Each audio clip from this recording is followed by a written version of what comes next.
Buenas noches, qué gusto saludarles.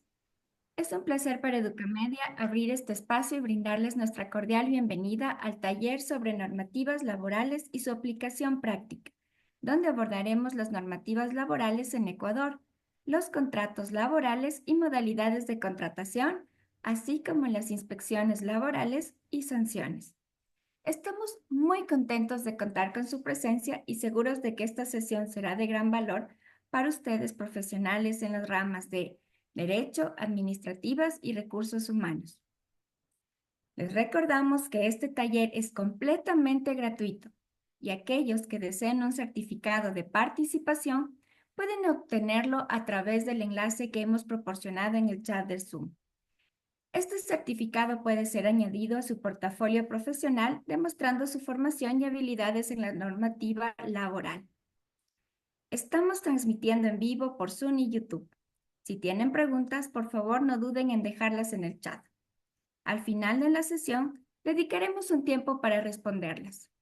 Educamedia les invita a conocer nuestros diplomados de especialización profesional que incluyen convenios para prácticas profesionales que les permitirán mejorar sus competencias. Visiten nuestra página web, cuyo enlace compartimos en el chat. Para iniciar esta capacitación, me complace presentarles a nuestra especialista, la Magíster Daisy Wadir, quien cuenta con una destacada trayectoria en prestigiosas instituciones públicas y privadas del país, como TCS, Ministerio de Relaciones Laborales, Ministerio de Salud Pública del Ecuador. Actualmente desempeña el cargo de coordinadora de remuneraciones en el GAT de Rumiñahui. Estamos seguros que todos aprenderemos muchísimo de su valioso aporte. Sin más que indicar, recibimos con un entusiasmo a la Magíster Daisy Wadir. Gracias por estar con nosotros, Daisy. Bienvenida. ¿Cómo están? Buenas noches, muchas gracias por la invitación. Bueno, como en efecto le indica, tengo algunos años en lo que se refiere a la trayectoria laboral referente al tema de relaciones laborales. Por favor, ¿se me pueden habilitar para compartir la pantalla?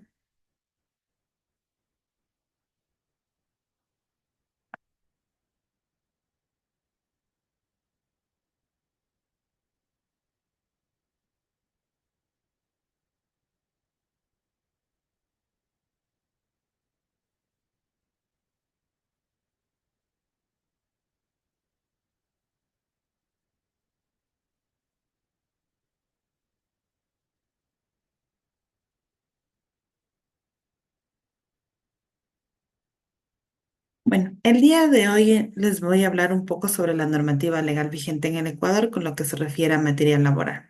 Básicamente en el Ecuador nosotros manejamos dos tipos de régimen laboral. El principal y el que de mayor forma se maneja en todo el país y en todas las instituciones y empresas es el Código de Trabajo. El Código de Trabajo es aquella norma que rige a nuestro país, establece las bases legales en las que vamos a normar la relación laboral entre los trabajadores y los empleadores. En este marco se definen tipos, formas de pago, temporalidades, etcétera. Siendo una de las más comunes, las que vamos a ver a continuación, es importante destacar que cada una se destaca por ciertas características que son propias de su tipo. En el primero vamos a revisar el sector público y el sector privado. Esto depende de quién es de cómo funcionan sus fondos. En este caso, en el sector privado, tenemos básicamente los siguientes contratos. Es donde tenemos una mayor diversidad de tipos de contratos. Siendo así, primero debemos comprender qué es un contrato individual de trabajo. Un contrato individual es aquel que se realiza entre una persona y un empleador, en la que el trabajador se compromete a prestar su trabajo de forma lícita y bajo dependencia a cambio de una remuneración. Este tipo de contrato o estas contrataciones pueden ser de los siguientes tipos. Primero puede ser un contrato expreso, es decir, un acuerdo explícito entre las partes donde el trabajador y el empleador determinan las condiciones laborales, ya sea de forma verbal o escrita. Tenemos también el tipo de contrato tácito. Es una relación laboral que se presume existe sin que haya un acuerdo explícito. En el Ecuador también tenemos contrato a sueldo o jornal. La remuneración se pacta tomando como base un cierto tiempo, como unidad el tiempo, es decir, puede ser un mes, 2 meses. Eso es un jornal, por ejemplo, semanal, que es normalmente lo que es muy común en las obras. Contrato en participación. El trabajador, en cambio, aquí tiene la oportunidad de que tiene como su parte de su remuneración un proporcional de las utilidades que va teniendo el negocio. Siendo diferente el contrato mixto, que adicional al sueldo también va a tener un valor que sale de la retribución de la utilidad, es decir, tiene dos vías de retribución. El más importante, y es el que normalmente ocupamos en el Ecuador, el contrato a tiempo indefinido. Es importante señalar que este contrato tiene un periodo de prueba, es decir, todo trabajador que ingresa a una institución pública o privada bajo el régimen de Código de Trabajo tiene un periodo de 90 días a prueba, en el cual cualquiera de las dos partes va a poder dar por terminado el contrato. Es importante señalar que hay una excepcionalidad solo en el caso del servicio doméstico, que en este caso puntual solo van a ser 15 días de prueba. Normalmente, ¿cómo va a funcionar este contrato? Se va a dar inicio con la firma, suscripción, el periodo de prueba. Una vez superado el periodo de prueba, se va a dar por entendido que se convertiría en un contrato indefinido. Es importante mencionar que durante estos 90 días, cualquiera de las dos partes puede dar por terminado el contrato sin que haya ningún tipo de sanción de tipo legal, ya que este es periodo específico puesto para que ya sea la una parte o la otra defina si efectivamente requiere o requiere mantener su estabilidad dentro de una institución o empresa. Adicionalmente, tenemos contratos eventuales de temporada y ocasionales. Tienen sus características muy marcadas, siendo así, un contrato eventual se utiliza para satisfacer una existencia de unas circunstancias específicas. Básicamente se lo hacen en temporadas, en demandas fuertes, por ejemplo, lo que tenemos en este momento, la Navidad, el Día de la Madre, son en ciertas temporadas específicas. Puede durar este contrato solo 180 días máximo. Tenemos también un contrato de temporada. El contrato de temporada se convierte cíclico, es decir, cuando ya tenemos este tipo de contrato que ya eventual, que se ha transformado de forma anual y se convierte en un contrato temporal. Y tenemos el contrato ocasional, hasta 30 días al año para necesidades específicamente emergentes. Tenemos otro tipo de contratos que normalmente se los utiliza en la construcción o en los jornales, pero sí son importantes que tengamos conocimiento que existen. Contratos de obra cierta, contratos por obra o servicio determinado dentro del giro del negocio o por tarea y a destajo. El contrato por obra cierta implica la ejecución de una labor específica por una remuneración total, independientemente del tiempo invertido. Los contratos por obra o servicio dentro del giro del negocio, en cambio aquí la relación termina al concluir la labor, con derecho a una bonificación de un desahucio. El contrato por tarea compromete al trabajador a realizar una cantidad determinada de trabajo en un tiempo establecido. Y tenemos el contrato de destajo. El contrato de destajo es aquel en el que el trabajo se realiza por unidades de obra y la remuneración se pacta por unidad, sin considerar el tiempo que vamos a invertir en este trabajo. A raíz de la pandemia, de todo lo que sucedió a nivel mundial, surgió una modalidad laboral, más no es un contrato, es una modalidad. Es decir, que dentro de la modalidad de contrato que tenemos, se puede aplicar ya sea por temporal o forma definida por un tiempo el teletrabajo. El teletrabajo al final comprendemos como una modalidad laboral que permite que el trabajador desempeñe sus actividades utilizando tecnología de información. Se requiere que en este tipo de modalidad no se va a requerir la presencia física del trabajador en el sitio de trabajo específico.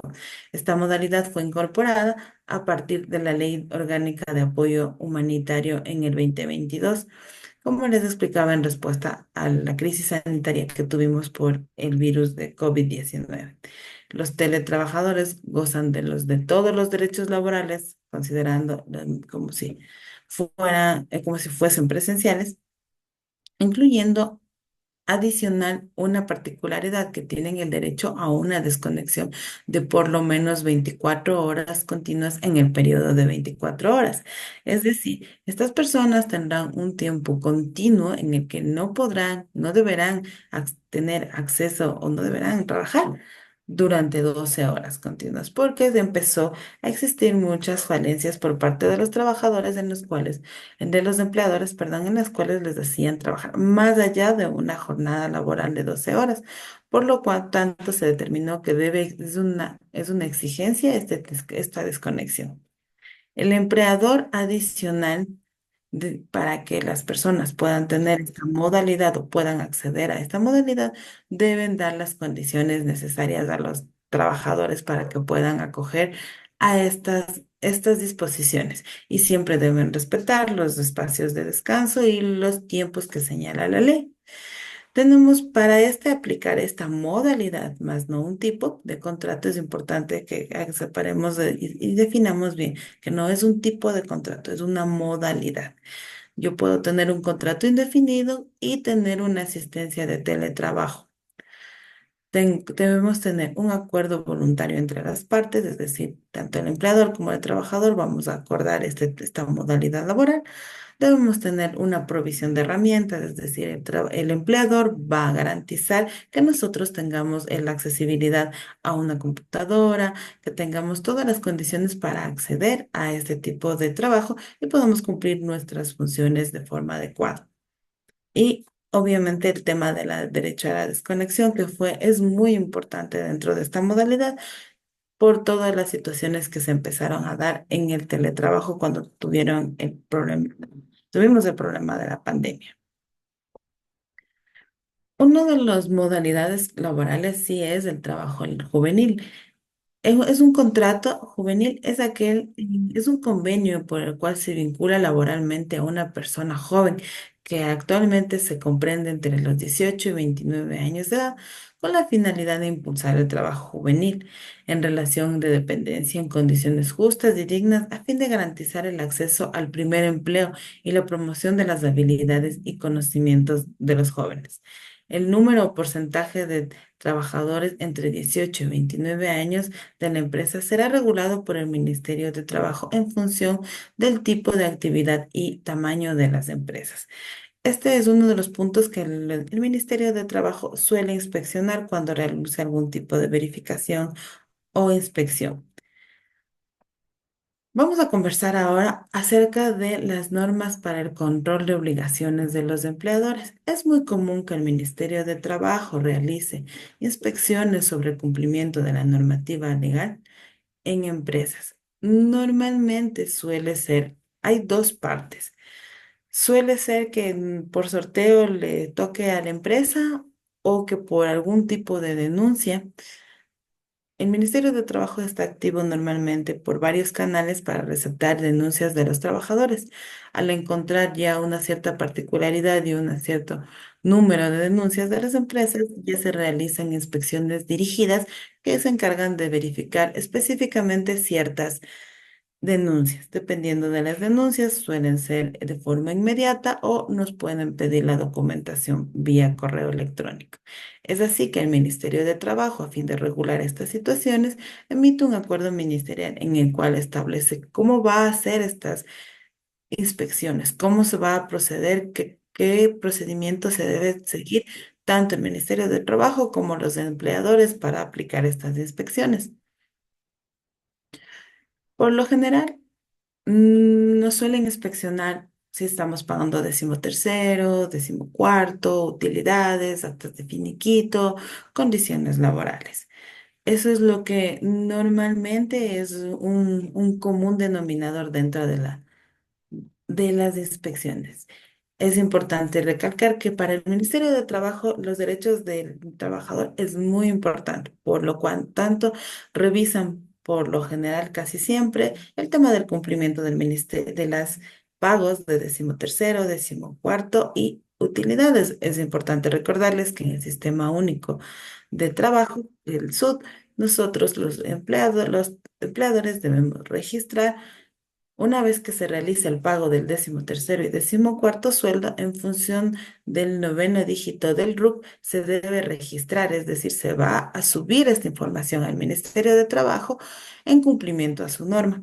Cuando no lo hacemos a tiempo o en el tiempo en que nos han establecido en el cronograma, vamos a recibir una sanción.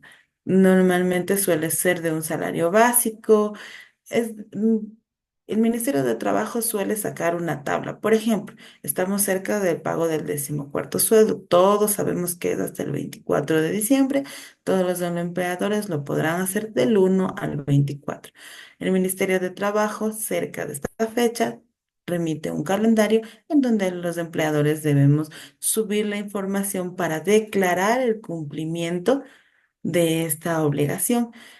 Esta práctica garantiza el pago a los trabajadores y el cumplimiento oportuno de parte de los empleadores. Es importante recordarles que esta fase es la en la que se paga de las personas que están activas, es decir, que están trabajando en este momento. Aquellas personas que hayan salido en meses anteriores, se van a ver reflejados estos valores, ya sea en el acta de finiquito o cuando se paga la liquidación. En el caso de personas que en el sector público específicamente que se encuentran fuera de la institución por comisiones de servicio o no se encuentran en ese momento, deberá cumplirse de la misma forma el tiempo. Sin embargo, es importante recordarles que todos los trabajadores deben estar inscritos al momento de subir a la plataforma del Ministerio de Trabajo para no tener ningún problema. Sí, a veces me ha ocurrido que en alguna institución nos hemos equivocado de dígito y el Ministerio de Trabajo pone una sanción y simplemente nos cobra un salario básico no por el incumplimiento de no haber pagado a tiempo, sino de no haber subido la información en el tiempo que corresponde según el cronograma. Son cosas y detalles que a veces no las consideramos, pero son importantes que las tengamos muy en cuenta. Bueno, el cumplimiento básico de la información es que la mayor parte de personas conocemos de las fechas de 13º, cuarto sueldo y las fechas de las utilidades. En el Ministerio de Trabajo es muy común tener varias denuncias al momento del pago de las utilidades.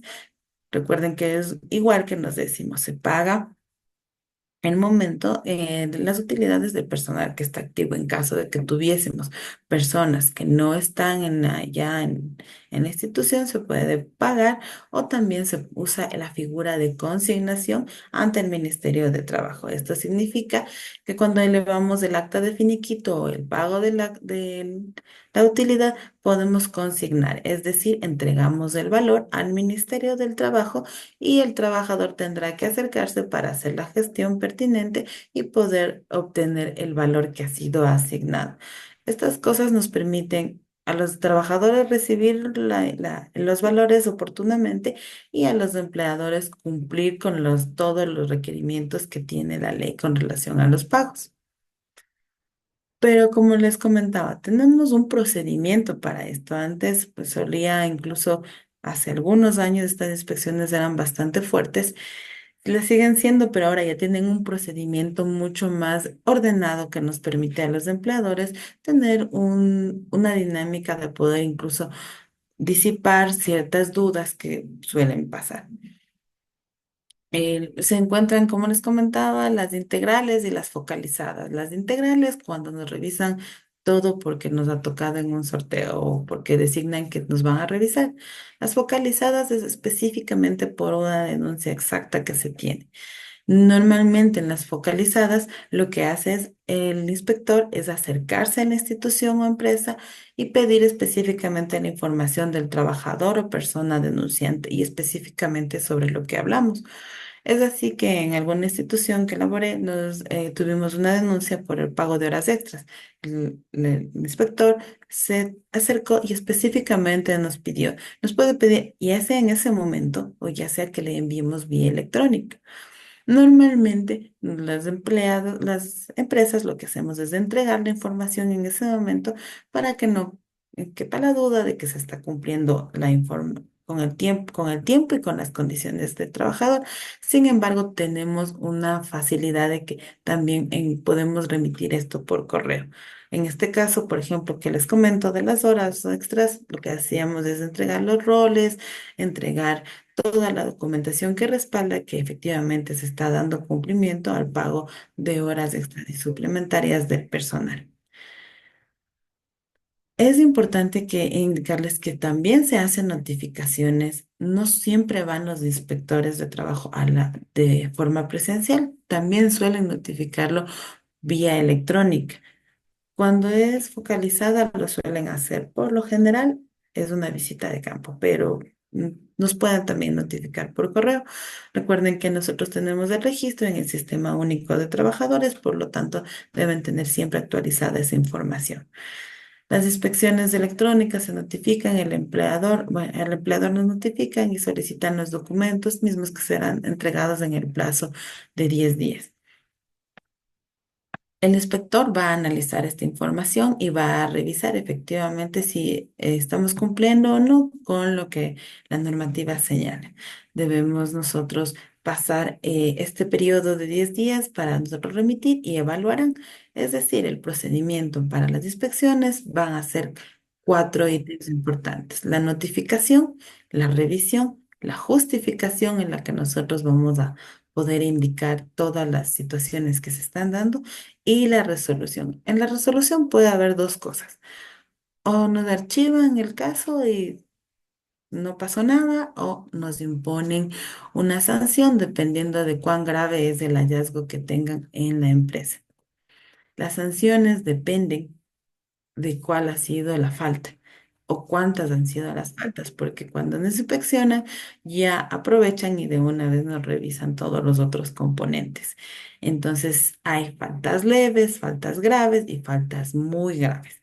Es así que la sanción mínima o leve es de un salario básico unificado y la muy grave es de 4,17 salarios básicos, incluso puede llegar hasta 20.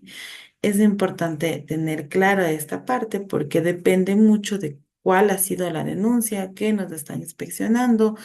Aparte, normalmente el Ministerio de Trabajo tiene todo un checklist donde nos van revisando. Depende de qué cosas hemos incumplido y cuán grave es el incumplimiento de las normativas que estamos en este momento revisando.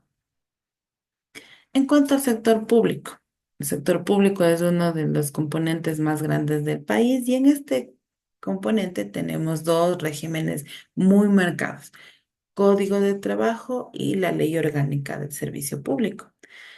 En la Ley Orgánica del Servicio Público, la diferencia entre los dos regímenes es la siguiente. En los CEP se traduce a que son las personas que trabajan ofertando su conocimiento, es decir, tienen un trabajo en el cual ofertan el conocimiento y la experiencia que tienen. En el código de trabajo, ofertan su mano de obra para recibir un salario.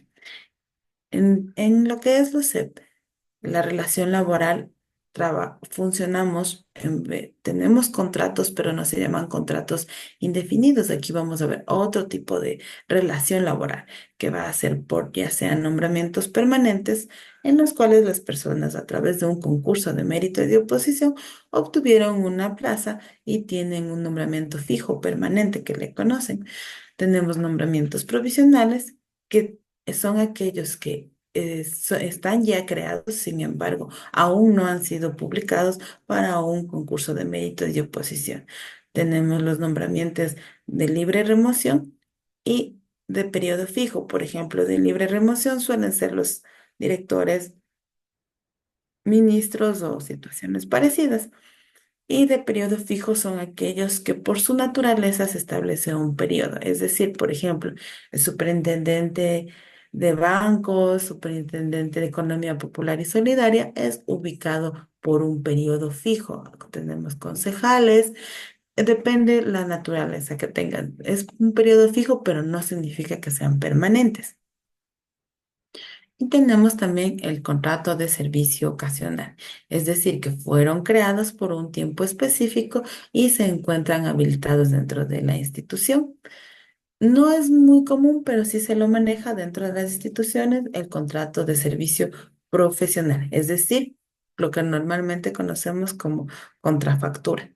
Es decir, los trabajadores, en este caso los servidores, presentan su trabajo, sus productos y reciben su remuneración a través y facturan y se realiza el pago. En el código de trabajo funciona exactamente en las mismas condiciones que en el sector privado. Lo que sí diferencia es que aquí normalmente se suele tener contratos indefinidos y adicionalmente en el código de trabajo, en el sector público, por lo general en el sector público se encuentran los sindicatos, que también es una parte muy importante del manejo de la normativa legal vigente con relación al código de trabajo. En el tema de los sindicatos, sí quisiera comentarles un poquito cómo funciona en este caso. Todas las personas que tienen esta particularidad suelen celebrar un contrato colectivo, que igual que todo en el sector público está normado. El Ministerio de Trabajo tiene ciertas características para que se pueda celebrar un contrato colectivo dentro de una institución, dependiendo del número de personas, razón social y también se establece, o el Ministerio de Trabajo establece techos en los cuales una empresa puede negociar con un grupo de personas oficialmente inscritos, que tienen su organización legalmente registrada ante el ministerio y celebra este contrato colectivo que garantiza los derechos de los trabajadores y les da cierta estabilidad y realizan ellos a través del tiempo ciertas conquistas que normalmente benefician a los trabajadores. Esto es muy importante en el sector público, sobre todo se maneja contratos colectivos de mucho volumen. Es así que en el Ministerio de Salud Pública se maneja uno de los contratos colectivos más amplios, donde se registran agremiados de todo el país. Ahí no recuerdo exactamente, pero sí tenían alrededor de unos 9.000 agremiados divididos en ciertos asociaciones. Adicional a esto, sí quisiera compartirles un poquito de un tema que es bastante em, común dentro del tema de las relaciones laborales. Si bien es cierto, hemos hablado de cómo funcionan las inspecciones, el tiempo, las condiciones, al momento en que lleguen que fenece la relación laboral.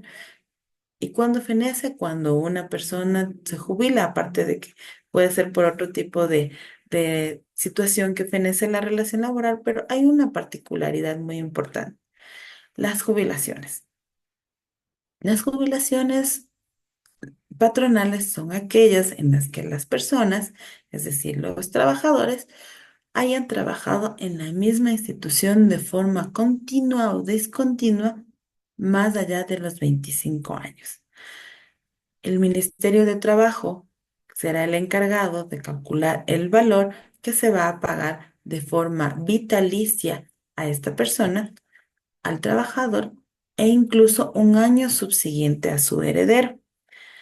Cuando no existe, por ejemplo, en el sector privado suele pasar que quien calcula o lo determina este monto es el Ministerio de Trabajo. Sin embargo, cuando hay instituciones en donde existe un contrato colectivo, suelen estar ya marcados o suelen estar dispuestos ya cuál va a ser el valor. Esto ya depende de la situación o ingresos que tenga cada empresa. Es así que, por ejemplo, en el Ministerio de Salud tenemos que la pensión jubilar es la mitad de la pensión que fije el IES al trabajador. Es decir, si el trabajador en el IES le fijaron una pensión de $600, pues el ministerio tendrá la obligación de pagar el 50%, que serían $300.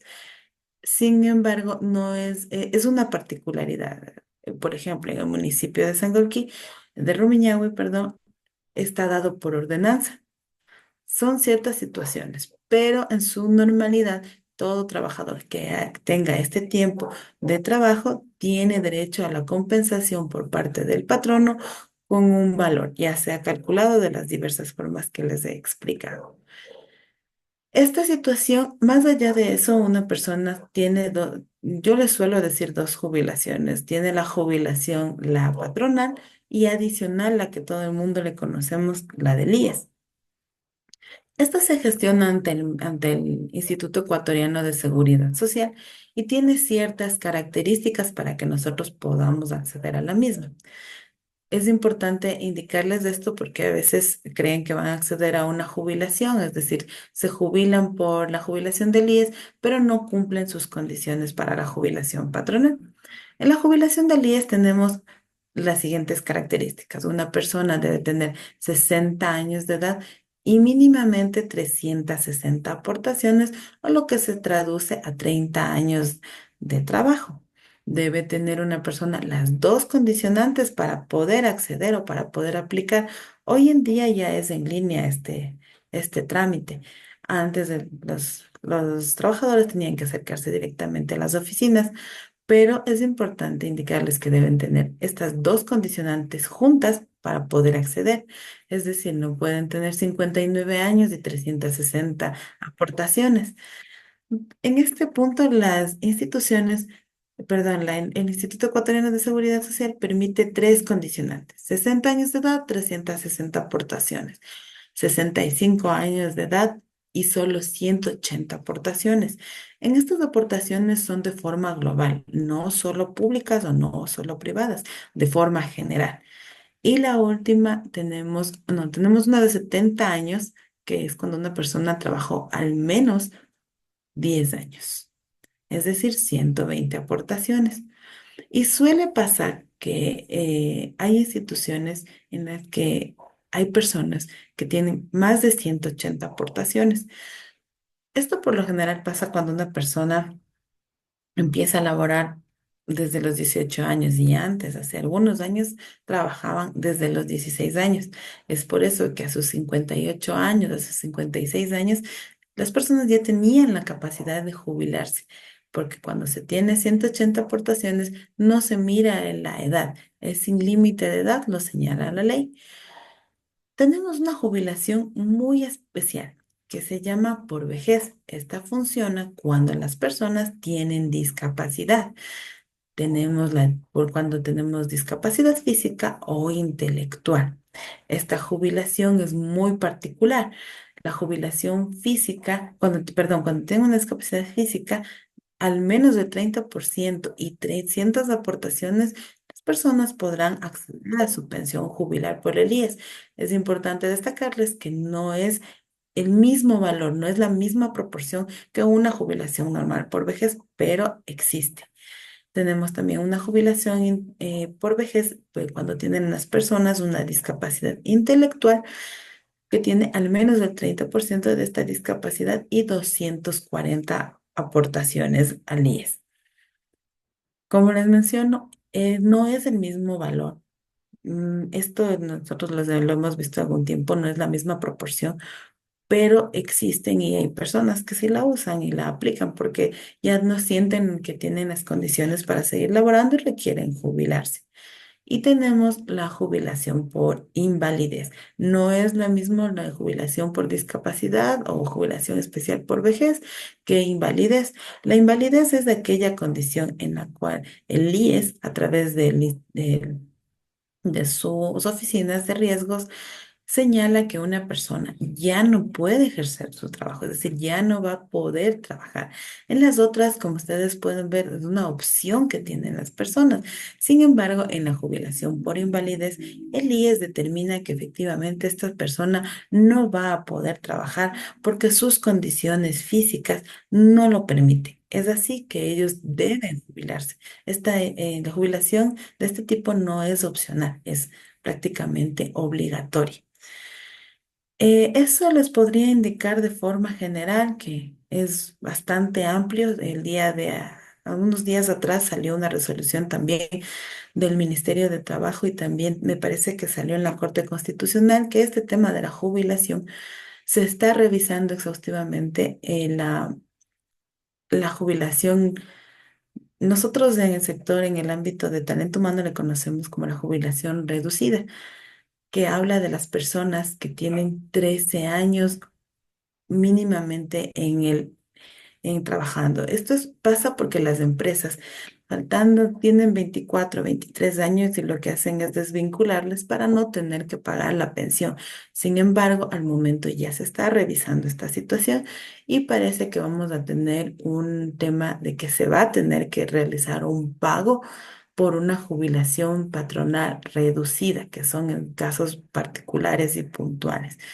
Es algo que sí debemos conocerlo porque hay veces que los empleados, los trabajadores llegan con sus trámites de denuncias indicando que tienen este tipo de necesidades y debemos estar alertas a estos tipos de requerimientos que nos hacen, que existen. No son muy visibles, pero sí existen y al momento incluso está siendo una situación de debate porque incluso la Corte Constitucional se pronuncia indicando que sí, efectivamente vamos a tener esta variación dentro de la jubilación patronal. Eso es lo que les podría comentar de forma general. No sé si tienen alguna duda con relación al tema o algo que les pueda aclarar.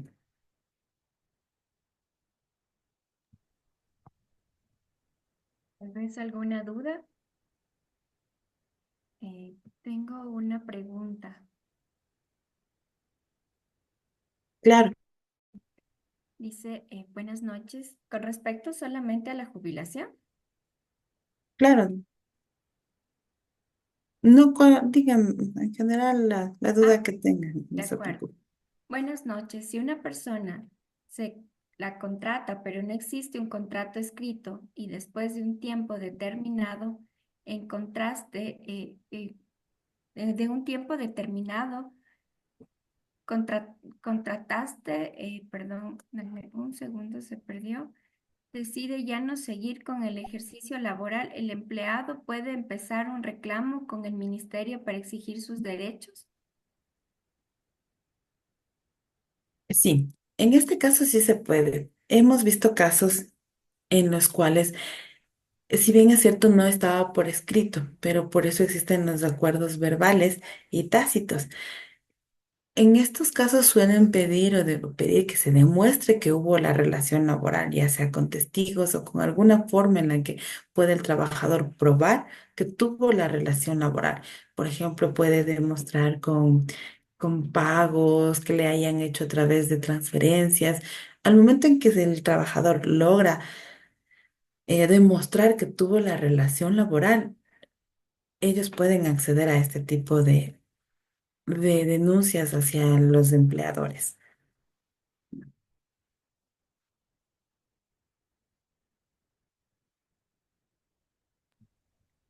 Tenemos otra pregunta. Buenas noches. ¿Qué me podría decir sobre los contratos freelance que se están usando en el país? Ya, los contratos freelance tienen una modalidad, entiendo que son los que hacen referencia al tema de las comisiones, cuando suelen comisionar aparte de su sueldo, de lo que he visto, les suelen dar un porcentaje de sus comisiones, de las ventas. Este tema todavía no está regulado dentro de la normativa, por eso lo que hacen es contratarles bajo la modalidad normal que tenemos, que es contrato indefinido, o muchas veces lo hacen em, con una modalidad que está dentro de la ley, pero adicional les ofrecen una compensación adicional por sus ventas, pero esa la hacen figurar como una bonificación, es decir, como un valor que les dan en función de su productividad. Lamentablemente, esta parte todavía no ha sido regulada. Está siendo bastante común, pero el Ministerio de Trabajo sobre esta parte específica aún no tiene un pronunciamiento específico sobre esto.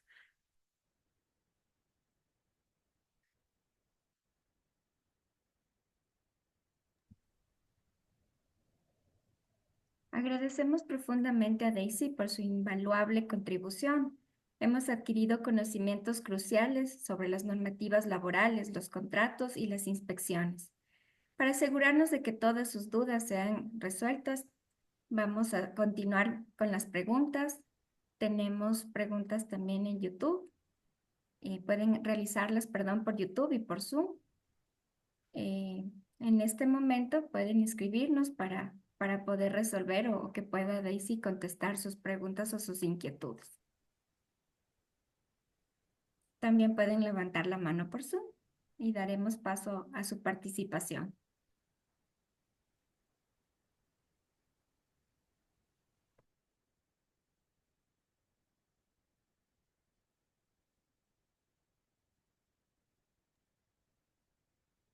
Buenas noches con todos, muchas gracias por la charla.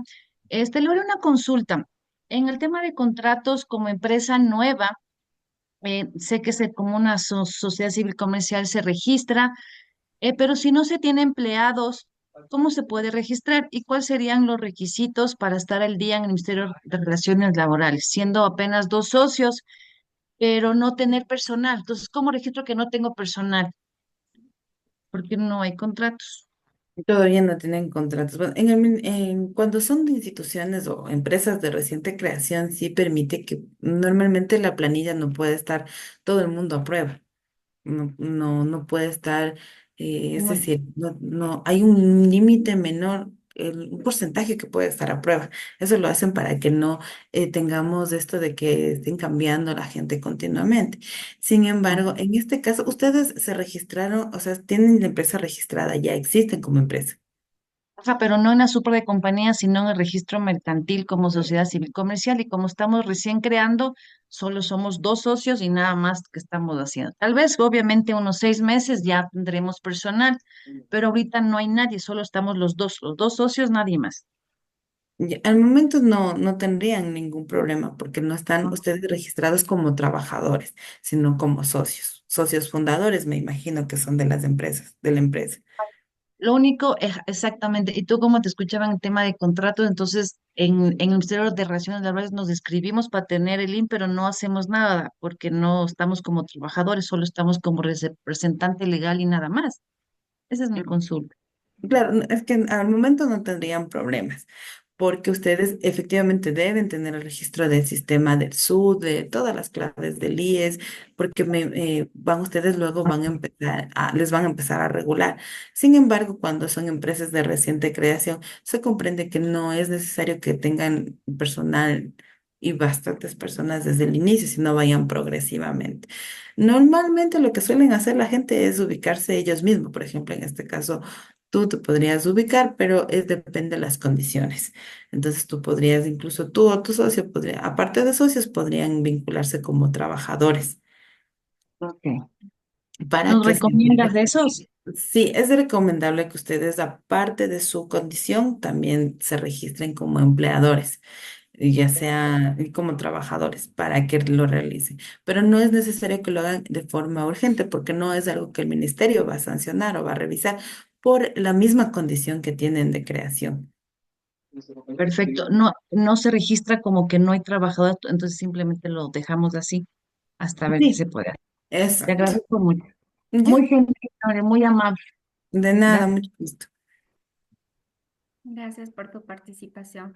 Recuerden que este taller ha sido diseñado para ustedes, así que no duden en consultar si tienen algún interrogante que necesiten para mejorar su proceso de aprendizaje. Estamos aquí para servirles. Carlos Carrasco nos pregunta lo siguiente. Si una persona retiró su cesantía, ¿puede jubilarse?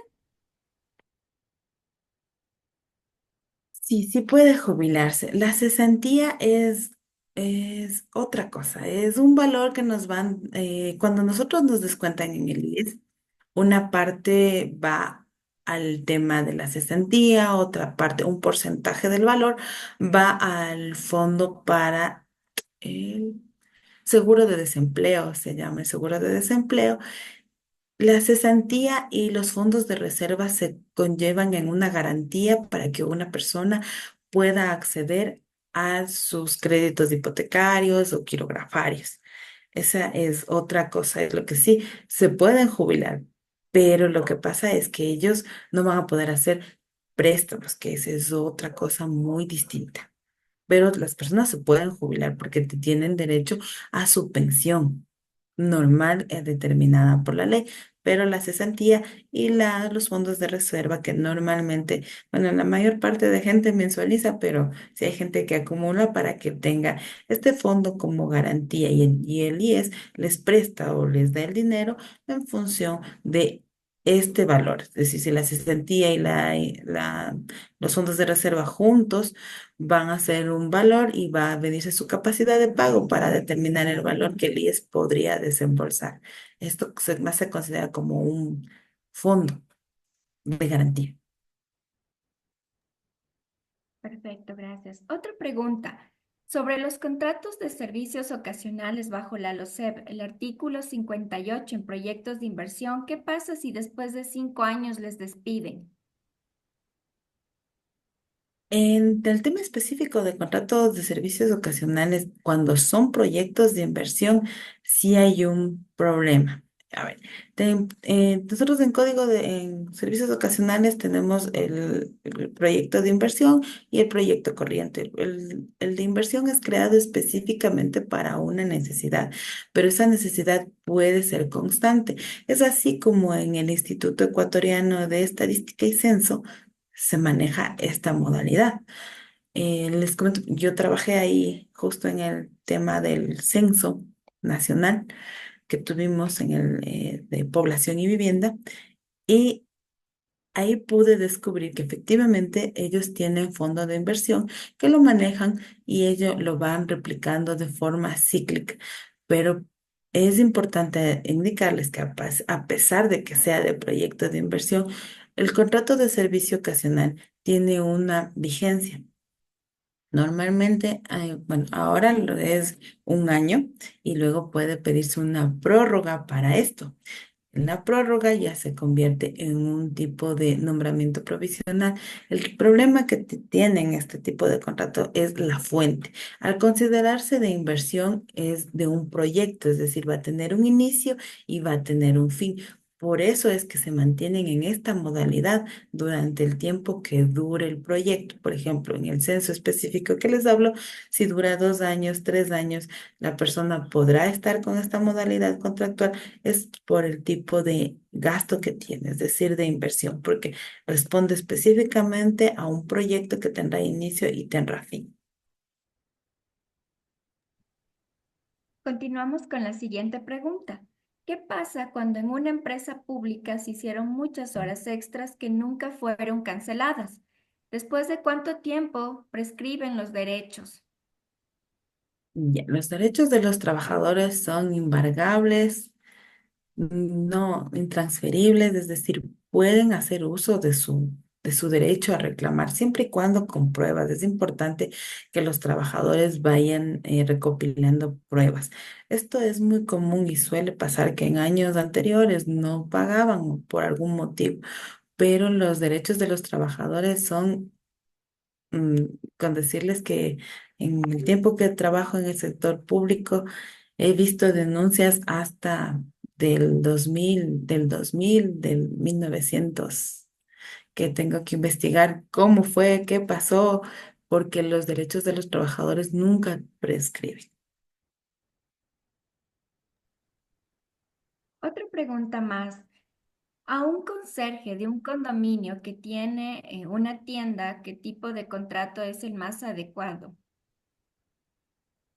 Un conserje que tiene A una... ver, una persona, un conserje de un condominio que tiene un tipo de contrato, ¿cuál es el más adecuado? Ya que para el condominio es muy complicado pagarle lo que la ley exige. Es decir, no suele haber dinero para décimos y demás. Peor aún jubilarle, ya que el condominio no genera ingresos. En este caso puede ser a ver, un condominio. Pero la persona, ¿qué condiciones tiene de trabajo? Entiendo que trabaja normalmente 8 horas, me imagino, supongo yo que tendrá.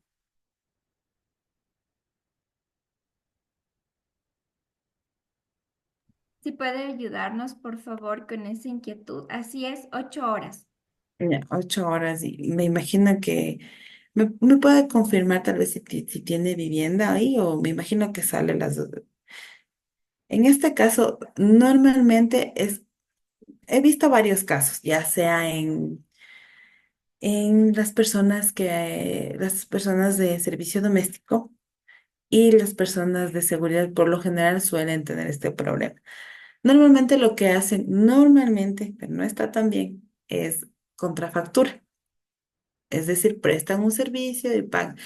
Pero al no generar esta relación laboral, también los señores de seguridad no generan un respaldo y sobre todo una responsabilidad apropiada dentro de. En este caso, si efectivamente no hay la factibilidad de que tal vez se contrate de forma externa, que es lo más conveniente, que las personas contratemos este servicio de una empresa para que la empresa es donde recaiga todas las responsabilidades patronales, para así nosotros no tener ningún tema de tener que pagar décimos, ni mucho menos. Normalmente en este caso lo que se usa es las facturas, que las personas tengan un RUC, poder que ellos lleven su contabilidad. No está tan bien, pero es lo que normalmente se usa.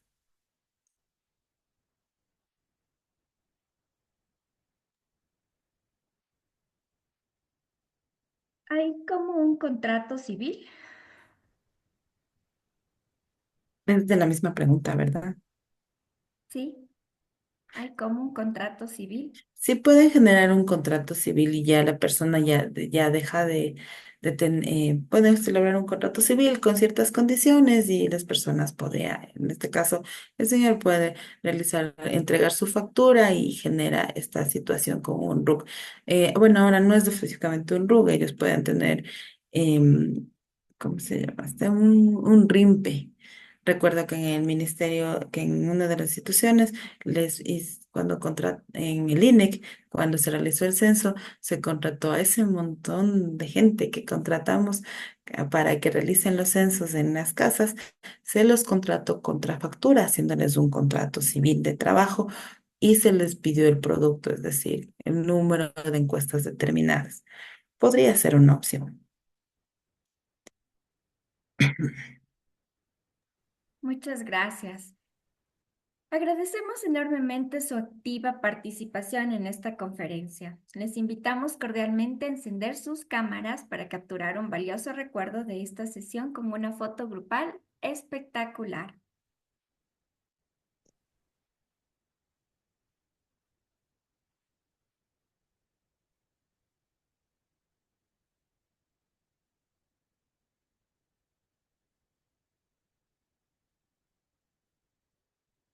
Su presencia y entusiasmo son realmente inspiradores. Muchas gracias.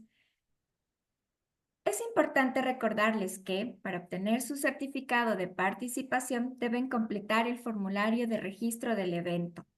Este certificado es una excelente manera de añadir a su portafolio o perfil profesional las nuevas habilidades que han aprendido el día de hoy. Así que no pierdan la oportunidad de conseguirlo.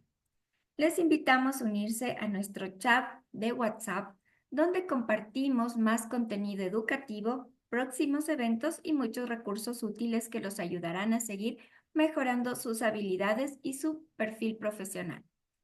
El enlace lo compartimos en este medio, en los comentarios, si ya está ahí, por favor, procedan a registrarse.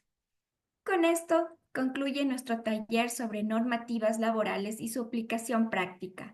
Ha sido un placer compartir este tiempo con ustedes y espero que se lleven conocimientos valiosos que puedan aplicar en sus futuras labores y proyectos.